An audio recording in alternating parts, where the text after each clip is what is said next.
Chapter 28 Carnage. Dublin City was quiet when they reached the Waxworks Museum, as if it was holding its breath. The stars were obscured by a veil of dark clouds, and as they left the Bentley and approached the rear entrance, the rain fell steadily. On the street beyond the gates, cars splashed through puddles and the occasional pedestrian hurried by with his head down. Skulduggery moved quickly but cautiously up to the open door, and Stephanie and Tanith followed. Stephanie had expected to arrive in the middle of a pitched battle.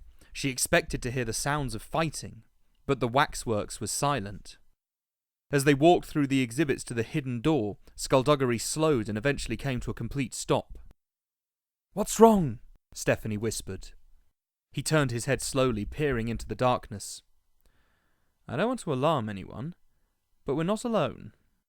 That's when they came, the hollow men detaching themselves from the shadows with only the faintest rasp of warning. In an instant they were surrounded by the mindless, heartless, soulless things. Tanith waded through them, her sword strokes deliberate and devastating, every move claiming another non-life. Skulduggery clicked his fingers and a group of hollow men were suddenly alight. Stephanie shrank back as they wheeled around blindly. The flames ate through their skin and ignited the putrid gas trapped inside, and with a burst of fire and heat the hollow men fell. One of them avoided the flames and lunged at Stephanie, and she punched it square in the face, her fist sinking into its head slightly. Its own fist swung at her and she ducked, then moved into it like she'd seen Skulduggery do, jammed her hip into it and twisted, and the hollow man hit the ground. It wasn't graceful and it wasn't pretty, but it worked. While it was down there, she grabbed its wrist and stomped on its chest, and with a loud tear she pulled its arm off. As the hollow man deflated beneath her, Stephanie realised everything had gone quiet again. She looked up at Skulduggery and Tanith, realised they'd been watching her. "Not bad," Tanith said, an eyebrow raised. "That's the last of them," Skulduggery said. "Now for the main event." The hidden door to the sanctuary hung open like a gaping wound. A dead cleaver lay just inside. Stephanie hesitated for a moment, then stepped over the body and they followed the steps down. The sanctuary's foyer had witnessed most of the carnage. It was littered with the dead. There were no wounded here, there were no dying, there were only corpses. Some had been cut to ribbons, some were unmarked, and there were places, spread across the floor, where there was only the dust of those who had fallen before the sceptre. Stephanie tried to step without touching the remains, but they were piled so deep that it was impossible. She passed the administrator. His body was curled, his fingers hooked and frozen in death. His face was a mask of agony, a victim of Serpine's red right hand. Skulduggery went to the doorway on their left and peered around, making sure the corridor was empty. Tanith passed, pressing herself against the wall and nodding to him. He moved forward, stopped, nodded back to her, and they continued like this as they stalked deeper into the sanctuary. No more walking straight into danger, Stephanie thought to herself. This was the only sign they gave that they might actually be afraid. She followed along behind. Her palms were slick with sweat and her mouth was dry. She felt as if her legs weren't going to support her for very much longer. Her thoughts went to her parents, her loving parents. If she died here, if she died tonight, would they even notice? Her reflection would carry on with its empty masquerade, and they'd gradually begin to realise that this thing they thought was their daughter, its affections weren't even real. They'd realise it was all an act, but they'd still think it was her, and they'd live out the rest of their days thinking that their own daughter didn't love them. Stephanie didn't want to put them through that. She was going to die, she knew she was. She should turn now and run away. This wasn't her business, this wasn't her world. It was like Ghastly said the first time she met him. Gordon had already lost his life because of this nonsense. Was she so keen to join him? She didn't hear him. She didn't hear his footsteps, not even when he was so close he could have reached out and stroked her hair. She didn't catch a glimpse out of the corner of her eye, and she didn't notice his shadow or see a reflection, because if he didn't want to be seen, he wouldn't be seen. But as he was moving behind her, she felt his presence. She felt the air shift slightly and brush against the skin of her hands, and she didn't even have to turn her head. She just knew. She launched herself forward, and Skulduggery and Tanith looked back as she rolled and came up. The white cleaver stood there, silent as a ghost, deadly as a plague. Tanith turned to see Valkyrie coming up out of her roll and saw the white cleaver standing behind her. "Valkyrie," Tanith said, keeping her voice low and steady, "get behind me." Stephanie moved backwards and the cleaver attempted to stop her. "I'll hold him off," Tanith said, not taking her eyes off her adversary. "You stop Serpine." Tanith drew her sword, and she heard Skulduggery and Stephanie hurry away. The white cleaver reached over his shoulder and pulled out his scythe. Tanith stepped towards him. "I ordered you to distract the Hollow Men, didn't I?" she said. "You were one of the cleavers assigned to us." He didn't answer. He didn't even move. "For what it's worth," Tanith said, "I'm sorry about what happened to you, but it was necessary. And for what it's worth, I'm sorry for what is going to happen to you, but that's necessary too." He started twirling his scythe and she raised an eyebrow. "Come and have a go if you think you're hard enough." He lunged and she blocked and sprang at him, her sword slicing through the air. He ducked back and blocked, spinning as the scythe whistled over Tanith's head. Her sword clashed with his blade and then the handle of the scythe, and his blade clashed with her sword and then the lacquered scabbard she still held in her left hand. She ducked under his guard, staying in close where she had the advantage where he couldn't manoeuvre the scythe. His blocks were lightning fast, but he was on the defensive and one of her strikes would get through eventually. Her sword sliced through his side and he stumbled back out of range. Tanith looked at the blood on his white coat and gave him a smile.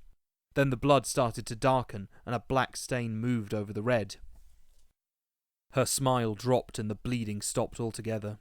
She backed away. There was a door behind her and she waved it open as the cleaver advanced. The room she backed into was filled with cages, and in these cages men and women stood and sat.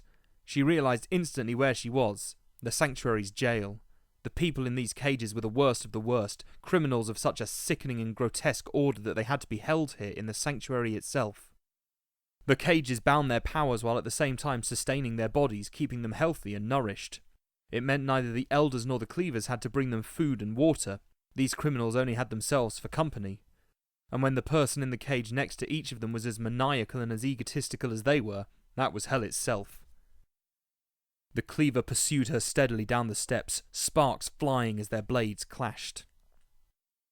The prisoners watched, and for the first few moments they were confused. The cleavers were their jailers, yet this cleaver wore white, and they recognised something within him, something that identified him as one of them.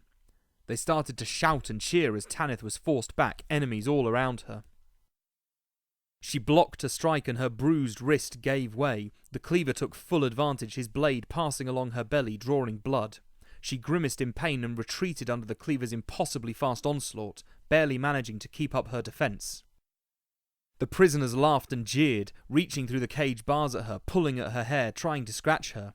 One of them snagged her coat and she spun out of it, throwing her sword and scabbard into the air as she freed her arms from the sleeves and catching them again before the cleaver could close the gap.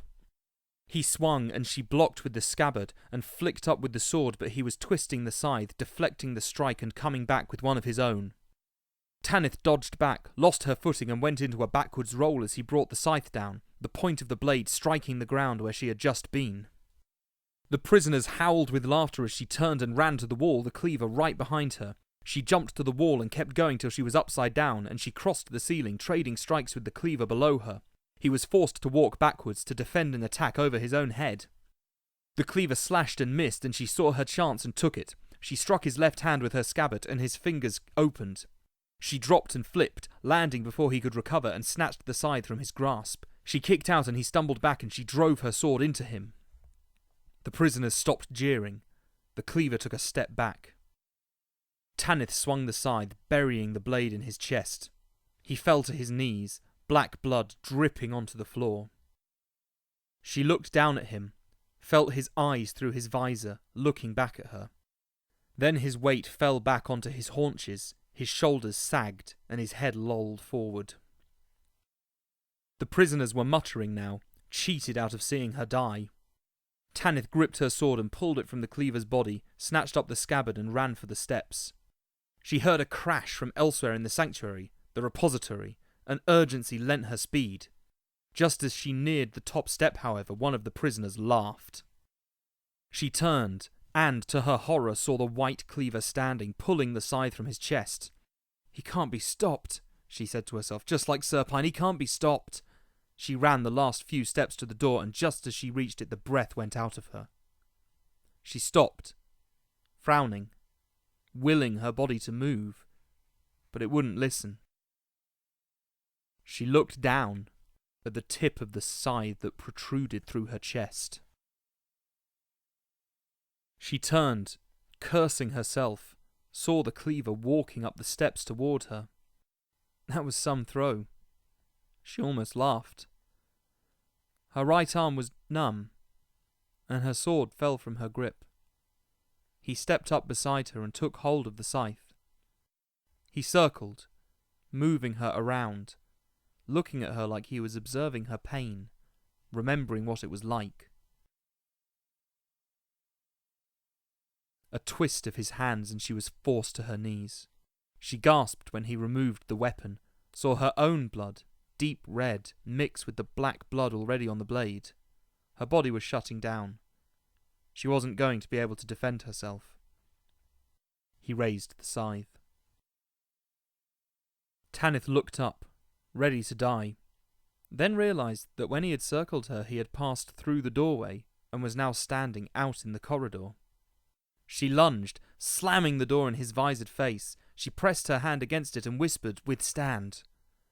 The sheen spread over the door just as the cleaver began to pound on it from the other side. She had failed. She had slowed him down, but she hadn't stopped him, and now Serpine had his attack dog back.